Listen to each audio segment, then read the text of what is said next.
ഒന്നുകൊണ്ടറിയണം രണ്ടിന്റെ ബലാബലം എന്നാണല്ലോ ഒരു തത്വം. അതുകൊണ്ട് പുതിയ സംഗമങ്ങളൊന്നും തന്നെ ഇല്ല. അയ്യപ്പന് പബ്ലിസിറ്റിയുടെ ആവശ്യമില്ല.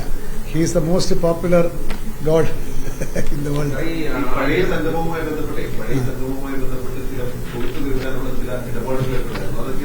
എന്ന് നടന്നോളൂ, അതൊക്കെ നടക്കുന്നു. അതൊക്കെ അതിന്റെ മുറ പോലെ നടക്കും. ഒരു അക്രഡിറ്റഡ് ഏജൻസി കൊടുക്കുന്നതിനെ പറ്റി ചിന്തിക്കുന്നുണ്ട്, ULCC കൊടുക്കുന്നതിനെ പറ്റി ചിന്തിക്കും.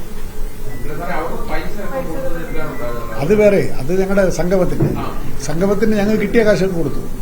ഇനി കൊടുക്കാനുണ്ട്. അവരുടെ കണക്ക് അവരവരുടേതെന്ന് ഞങ്ങൾ ഞങ്ങളുടേതെന്ന് പറയുന്ന പൈസ ഇനി കൊടുക്കാനുണ്ട്.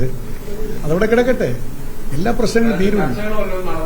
ചർച്ച ഞങ്ങളുടെ സ്പോൺസർഷിപ്പിൽ കിട്ടിയ തുക, ഈ സ്പോൺസർഷിപ്പ് എന്ന് പറഞ്ഞ് നമ്മൾ ഇറങ്ങിയല്ലോ, അങ്ങനെ 4 കോടിക്ക് താഴെ കിട്ടി. GST പോയിട്ട് 3 കോടി സംതിങ് കിട്ടി. അതിനകത്ത് ഇനി കൊടുക്കാൻ ബാക്കിയുണ്ടായിരുന്ന തുക അവർക്ക് കൊടുക്കുന്നതിന് വിരോധമൊന്നുമില്ല, അത് കൊടുക്കും. ഞാൻ ഈ പറഞ്ഞ കാര്യങ്ങളെല്ലാം തന്നെ ആ വിഷൻ പ്ലാനിനകത്തെന്നാണ് ഞങ്ങളുടെ പ്രചോദനം.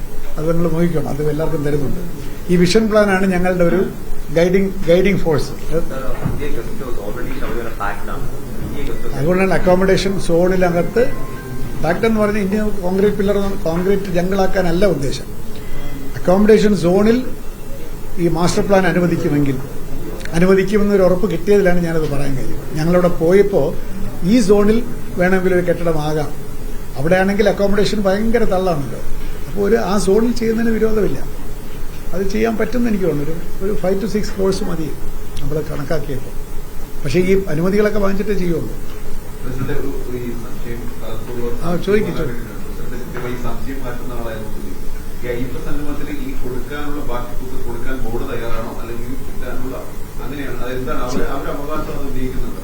ഉണ്ട്. ഇതിനകത്തിപ്പോൾ കൂടുതൽ നിഗൂഢതകളൊന്നുമില്ല. അവരുടെ കണക്കനുസരിച്ച് 6 കോടി സംതിങ് ഞങ്ങൾ കൊടുക്കണം. അത് ഞങ്ങളുടെ ഓഡിറ്റർ ഒന്നും സമ്മതിച്ചിട്ടില്ല. ഞങ്ങളുടെ കണക്കനുസരിച്ചിട്ട് കൊടുക്കേണ്ട പൈസ കൊടുക്കണമെങ്കിൽ തന്നെ ഇനിയും കുറച്ചുകൂടെ കൊടുക്കാനുണ്ട്. ഞങ്ങൾ അംഗീകരിച്ച തുക കൊടുക്കണമെങ്കിൽ തന്നെ ഇത്തിരി കൂടെ കൊടുക്കാനുണ്ട്.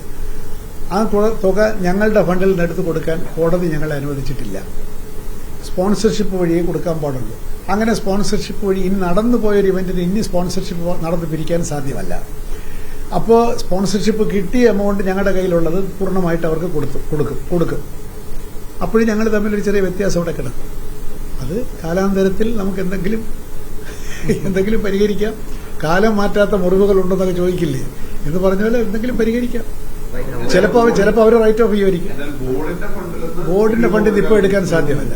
കാരണം code has explicitly banned do not take any money, general fund എടുക്കാൻ പാടില്ല. അല്ലെങ്കിൽ നമുക്ക് കൊടുത്തൂടെ?